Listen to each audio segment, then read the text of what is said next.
How's it going, guys? It's Cass. So before this league started, there was an interesting post put on Reddit basically talking about a potential use case for this ring here. Now, this ring is pretty bad, has been in the game for a while, and honestly is probably only good at this. How this ring works is every single time that you don't do a crit, you get a power charge, but then when you do crit, you lose all your power charges. On Reddit, they theorized that potentially using Flicker Strike of Power with this ring would get you to a place where you had infinite Flicker Strike. And while that is the case, when you think about Flicker Strike and power charges, both of those things you probably just want to play crit on.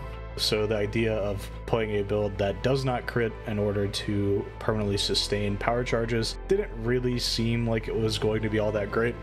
And honestly, it's not that great.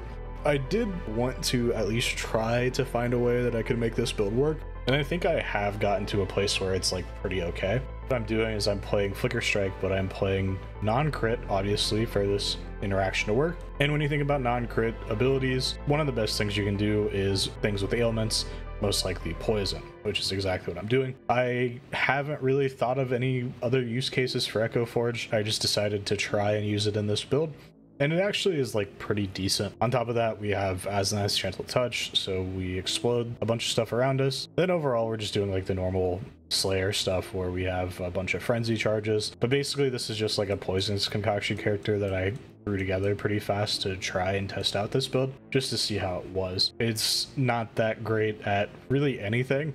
When you think about Flicker Strike and this league mechanics, it's also kind of counterintuitive because you have all of the gold is always going to be going behind you as you're Flicker Striking through the map. I thought it was an interesting way to use this ring, and maybe there's other use cases for Flicker Strike with this ring playing non-crit, maybe with like Rakiata's Dance.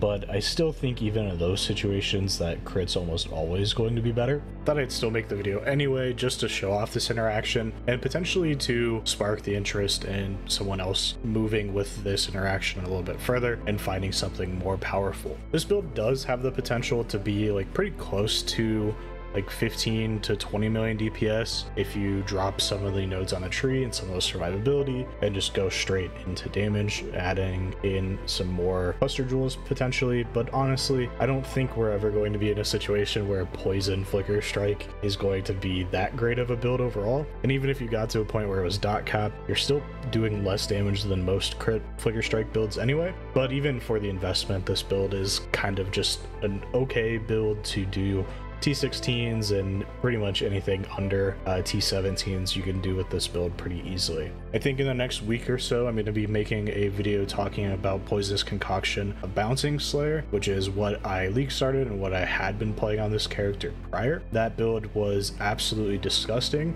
And honestly, I'm probably going to switch back to that build and play it a little bit more. It's able to do T17s. It's probably able to do Ubers, but I don't really care about doing Ubers. But overall, that build's been crazy. So look forward to that build guide in the next week or so. Thanks for watching.